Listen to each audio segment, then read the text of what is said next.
Ferramentas digitais permitiram investigar as grutas gigantes da China e encontrar um mundo novo. Emily Harrington opta pela via mais difícil na escalada da Moonhill, no sul da China, um arco resultante de uma gruta que colapsou. Uma galeria de grandes dimensões apresenta visibilidade máxima de cerca de 50 metros para frente ou para cima. A neblina, ou o vazio, encobre o feixe mais luminoso. É natural que queiramos ver mais. Acocorados sobre o solo lamacento de uma das maiores galerias espeleológicas do mundo, não conseguimos ouvir nada para lá da nossa respiração e dos pingos da água ao longe. Não conseguimos ver para lá do vazio. Voltamos assim a atenção para o ecrã de um computador portátil ligado a um digitalizador a laser. A galeria de Hongmeng revela-se. Flutuamos até ao seu tecto, que forma um arco 290 metros acima da lama rachada, no local onde nos acocorávamos para evitar o feixe do digitalizador. Pairamos sobre um lago. Aterramos sobre uma praia no lado oposto. Parece o Google Earth, exclamo. É mais parecido com o filme Matrix, rebate Daniela Pani, a geóloga da Sardenha que manuseia o computador. A versão digital da gruta é mais real do que a realidade. As grutas verdadeiras são escuras, extremamente escuras. Mesmo equipados com modernas lanternas LED várias vezes mais luminosas do que as antigas, uma galeria de grandes dimensões apresenta visibilidade máxima de cerca de 50 metros para frente ou para cima. A neblina, ou o vazio, encobre o feixe mais luminoso. É natural que queiramos ver mais. Andy quis ver mais e por isso veio para a região meridional da China há mais de 30 anos. Aqui, no país então ainda enclausurado, situava-se a maior concentração da topografia cárcica, dolinas, torres de pedra, pináculos florestados e rios que foram desaparecendo ao longo dos séculos, à medida que a água da chuva dissolvia um leito rochoso geralmente de calcário. Escondida no interior e por baixo desta paisagem montanhosa verdejante, o mesmo cenário emblemático que vemos nas pinturas tradicionais chinesas, localizava-se a maior concentração de grutas do planeta ainda por documentar. Foi por esse motivo que Andy regressou mais uma vez à China, desta feita carregando sacos de espeleologia envelhecidos pelo uso, repletos de computadores, baterias e um digitalizador 3D a laser. Dentro de uma gruta, a tecnologia consegue captar informação indisponível para o olho humano. O plano de Andy era passar um mês em pelo menos duas das maiores galerias do mundo, ligar o digitalizador e cartografá-las com exatidão pela primeira vez. Este inglês com quase 70 anos de idade é frequentemente reconhecido como a pessoa viva que descobriu mais quilômetros de território. As expedições que liderou documentaram 530 quilômetros de passagens novas. É por isso que pratico espeleologia, diz. Para explorar. Na espeleologia, podemos ser os primeiros. Se ainda existissem países ou continentes por explorar, eu exploraria. Atualmente, Andy preside a Associação Britânica de Espeleologia. Em 1982, visitou pela primeira vez a China. Deteve-se então em Guilin, a capital chinesa do Carso, no sudeste distante do país, mas não dispunha de muito tempo antes de iniciar o regresso a casa, após uma expedição à Indonésia. A cidade rodeada de cumes e a região adjacente de Guangxi eram então muito diferentes. Havia bicicletas, mas poucos automóveis, camponeses, acompanhantes oficiais para os estrangeiros. Andy e o seu colega conseguiram evitar o programa turístico e conversaram com funcionários do Instituto de Geologia Cárcica, marcando o início de uma relação que levaria espeleólogos britânicos e chineses a explorar o calcário nas 3 décadas seguintes. O ritmo das descobertas foi fenomenal. Desta vez, Andy encontra-se em Guilin acompanhado por 10 espeleólogos internacionais. Quando chegamos, somos recebidos por um zunido de táxis e motorizadas numa cidade a transbordar, com quase 1 milhão de habitantes. A nova China é surpreendente, sobretudo para 2 membros da equipa. Richard Walters e Peter Smart visitaram Guilin com Andy em 1985 e 1986, nas primeiras de 2 dezenas de expedições que viriam a transformar-se no pioneiro projeto das grutas da China. Nenhum deles regressara aqui desde então. Richard é empresário de telecomunicações e tem a missão de ajudar a manusear o digitalizador com Daniela Pani, que em missões anteriores descobriu destroços de navios da Segunda Guerra Mundial no Mediterrâneo e colaborou na formação de astronautas nas grutas da sua Sardenha natal. Peter é um cientista de renome,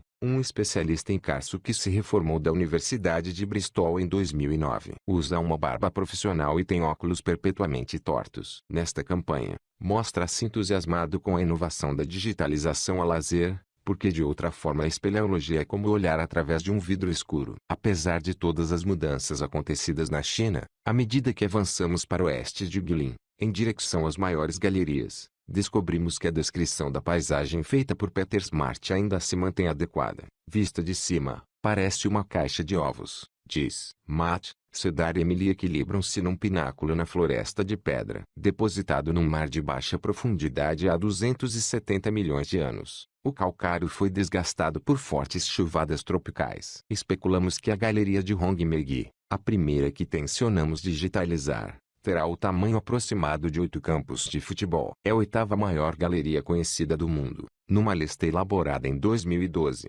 E esperamos resolver a sua classificação em termos de volume com a nossa campanha. A base para a primeira fase da expedição não é um acampamento subterrâneo, mas um hotel antigo de tamanho industrial na cidade de Lei, que tinha 5.000 habitantes a quando da primeira incursão do projeto das grutas da China. A população atual é várias vezes superior. Agora, chegam mais de 160 mil turistas por ano para visitar a vizinha da Zhejiang, uma dolina com 610 metros de largura e 610 metros de profundidade, descoberta pelos cientistas do Instituto Cárcico em 1998 e explorada pelo projeto 2 anos depois. O museu local mostra uma fotografia de Andy Avis. Todos os dias viajamos de automóvel até Hongmegi, deixando os carros num parque de estacionamento não muito longe da cidade, onde nos vestimos e nos equipamos com arneses, capacetes e lanternas de capacete. Caminhamos durante 1 ou 2 minutos até uma abertura de aspecto banal na encosta florestada. Depois de passarmos por uma cisterna de betão, utilizada pelos agricultores para armazenar a água que pingava de um teto saliente no alto, a gruta torna-se subitamente mais fria, mais íngreme e mais escura. Em pouco tempo, estamos no outro mundo. 2 curtas descidas em rapel foram previamente preparadas por Tim Allen e Mark Richardson. O resto do percurso faz-se a pé. Durante quase 1 hora na primeira descida, sigo a mulher de Tim, Jane Allen, outra espeleóloga experiente, por uma escadaria de lagos que reluzem sob a luz das lanternas e por uma passagem semelhante a um tubo onde a superfície parece, e por vezes certamente é, um rio de lama. Sentimos vertigens e familiaridade ao entrar em Hongmegi. Consigo ver que é grande simplesmente por não conseguir ver muito. A minha luz já não é refletida pelo teto ou pelas paredes. Partículas flutuam no ar, pois nem o vento consegue aqui chegar. Um rochedo do tamanho de um caminhão despenhou-se aqui, caído de um local dramaticamente alto, e a sua cratera encontra-se debruada por uma onda de choque de lama. A equipa chama-lhe o meteorito. Algures do outro lado da câmara, vê-se balançar o feixe de luz da lanterna de outro colega. Só quando começo a subir uma encosta de cascalho identifico o solo. Atendendo ao tamanho da encosta, a lentidão a que avançamos e aos acidentes do terreno, parece que estou a escalar uma montanha numa noite sem estrelas.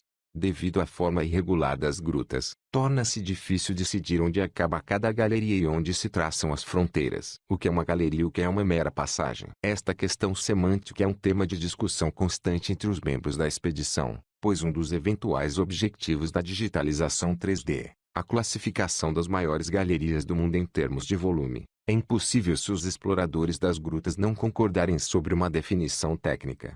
A maior câmara conhecida é a de Sarawak, na Malásia, que Andy Avis e 2 colegas descobriram em 1980 e ajudaram a digitalizar em 2011. O seu volume é de 9,57 milhões de metros cúbicos. Quando volto a apanhar a equipa de digitalização, o grupo está na lama rachada junto ao meteorito, não muito longe da margem do lago e de uma parede escarpada de calcário que conduz ao telhado oculto da câmara. Esta é uma das 17 estações de digitalização de Hongmegi. O digitalizador emite pulsações de laser e mede o tempo que demoram a ser refletidas. As distâncias são facilmente determinadas com base na velocidade da luz. O nosso modelo é um Riegl Z400, utilizado em arquitetura, engenharia e extração mineira e agora, pela primeira vez, em espeleologia. É um cilindro metálico com a dimensão aproximada de uma cabeça humana e pesa 9,5 kg, excluindo as 2 baterias de 4 kg, o tripé, o computador e os cabos. Em modo operacional, coloca-se aproximadamente ao nível dos olhos e roda 360 graus, realizando 122 mil medições por segundo de tudo que se encontra num raio de 610 metros. Para montar a estação de digitalização, Richard Walters utiliza um prumo de bolso para segurar a nivelação do tripé, orienta o digitalizador com uma bússola e depois retira um computador portátil de uma mala impermeável e entrega a Daniela Pani, que se senta sobre a lama com o computador ao colo. Andy Avis encontra-se por perto, tentando acelerar o processo. Ligam um cabo azul esverdeado ao computador portátil e carregam num botão do digitalizador a laser, que ganha subitamente vida, rodando silenciosamente a cabeça enquanto a equipa parece suster o fôlego. 3 minutos depois, os resultados surgem no computador portátil. A reprodução é a preto e branco e de baixa resolução, mas é deslumbrante. Acocoramos-nos na lama, na escuridão, olhando para o ecrã luminoso e Daniela conduz-nos através da gruta virtual. Consigo finalmente ver onde estou. Vivo uma experiência extrasensorial. À medida que a expedição avança para 2 outras grandes galerias, Miao e Titã, somos recordados de que Hongmeng é uma raridade na China por razões que ultrapassam a sua própria escala. Explorada pela primeira vez em 2001 por espeleólogos estrangeiros, a galeria não tinha uma única pegada humana antes da sua chegada, talvez porque os 2 penhascos da entrada desencorajavam os autóctones. Muitas grutas do sul da China têm uma história humana que remonta, no mínimo, às dinastias Qin e Han, há 2 milênios. As explorações dessa época procuravam o Qi, ou energia vital, que se acredita existir em grande abundância nas regiões cársicas. As estalagmites e os lagos formados por depósitos calcários também forneciam ingredientes para afrodisíacos e remédios antigos. As galerias das grutas tornaram-se locais de oração. Ainda hoje, as entradas das grutas são utilizadas pelos agricultores para armazenar e secar cereais. No caminho para Hongmeng, tínhamos parado em Fengshan, 8 horas oeste de Guilin, uma cidade integrada nos 930 km² do novo Geoparque Li em Fengshan. Ali encontramos uma grande gruta municipal, Xianlongjiang, com uma estrada com 2 faixas, um museu ao ar livre e um anfiteatro público. Certa tarde, enquanto descia a estrada, vi um jovem casal que parara a moto num canto isolado do parque de estacionamento do museu e se beijava na escuridão. É o melhor uso que se pode dar a uma gruta, admitiu o espeleólogo francês Jean Bottazy. Jean, Andy e Peter mostraram digitalizações em bruto de grutas locais a um funcionário público de Fengshan. Ele perguntou imediatamente se eles seriam capazes de identificar as secções instáveis de determinada gruta. Andy aproveitou a dica utilitária e anuiu. Peter acrescentou: poderiam isolar as zonas perigosas com cordas para manter os turistas em trilhos seguros. Como se depreende, o florescimento do turismo da região cárcica, alimentado pela crescente classe média chinesa e por uma nostalgia de paisagens icônicas, está presente na mente de todos. Em Fengshan, também vimos famílias com coletes salva-vidas cor de laranja transportadas rio abaixo por barqueiros, ululando ao passarem por estalactites em grutas de tecto baixo. 10 horas a norte, o Parque Nacional de Zhejiangjitu e Shandong já traz escaladores. Quando regressamos de Lei Hongmeng, há operários a escavar um trilho turístico nas paredes altas da Gruta de Yanzi, assim denominada devido às andorinhas que nidificam nessas mesmas paredes. O trilho conduz a um elevador novo. Em Jetu, digitalizamos aquela que é considerada a segunda maior galeria do planeta em área, Miao, de tamanho equivalente a 22 campos de futebol. Mate e Cedar descem do Grande Arco, no Parque Nacional de Zhejiangjitu e Shandong. Ao pôr do sol, um elevador de vidro leva os visitantes até a base do arco. A China tem uma maneira diferente de abordar as coisas, explica Cedar. Certo dia, desloco-me com Andy e Daniela a uma aldeia aninhada no interior de uma gruta. 21 famílias habitam casas de bambu sem telhado, umas com um campo de basquetebol. Segundo nos disseram, o número de turistas recebido todas as semanas já é suficiente para que os habitantes da gruta sejam pagos pelo Estado para lá permanecerem, em vez de se mudarem para casas modernas no outro local. Antes de partirmos de Jetu, viajando de automóvel rumo a sul até o nosso objetivo de digitalização final, a Galeria Titã, o norte-americano Michel Warner, membro da equipa, tenta determinar o sentido da nossa presença no local. Todas as galerias em que estivemos já tinham sido visitadas antes por espeleólogos ou por agricultores. Observa. Por isso, não se tratou de uma descoberta. A exploração implica documentar algo pela primeira vez, decide Michael. A digitalização a laser é a melhor forma até hoje concebida de documentar uma gruta. Titã é a gruta perfeita para a digitalização a laser. No centro da sua galeria, vertentes cobertas de detritos e sarapintadas de charcos elevam-se até 2 estalagmites gêmeas com 15 metros de altura. Se instalarmos o digitalizador em cima da estalagmite grande do lado direito, é possível captar Titã quase na totalidade. Num único movimento de 360 graus, abrangemos cerca de 5 hectares, uma área ligeiramente maior do que Hongmeng. Depois do ponto alto, havia mais estalagmites, Uma formação assombrosamente parecida com a cabeça de um crocodilo em um lago subterrâneo que seca e se transforma num leito de lama enquanto por lá andamos. Quando regressamos à superfície, sujos e exaustos, pensamos que a expedição chegou ao fim. Mas Andy reserva-nos uma surpresa final, um cruzeiro pela paisagem cárcica, descendo o rio Lee, a principal atração turística de Guilin, com paragem numa gruta cujo primeiro levantamento foi realizado pela sua equipe em 1985. Ele fez o cruzeiro em 1982, quando existia meia dúzia de navios. Agora há algumas centenas por dia, cada um com 100 turistas a bordo. Milhares de pessoas enchem a Galeria Crown. O rio Lee ainda é belo, mas depois de Titã, a Galeria Crown é desconcertante. Somos conduzidos até a entrada em grupos de 20 elementos, cada um seguindo uma guia com um microfone e um megafone que grita para se fazer ouvir sobre a cacofonia. No interior, as estalagmites e lagos estão iluminados com luzes garridas. Há trilhos e corrimãos e, em algumas galerias, pequenas lojas de recordações. A meio da galeria existe um elevador de vidro. A guia apressa-nos para formarmos fila e embarcarmos no comboio subterrâneo, que nos levará até a fila para a viagem de barcos subterrânea, durante a qual passaremos por uma montanha russa e atravessaremos pontes sobre o rio. Andy fica para trás, fotografando. Já esteve sozinho na Galeria Crown, cartografando-a. Agora, encontra isto. Isto desorienta-o.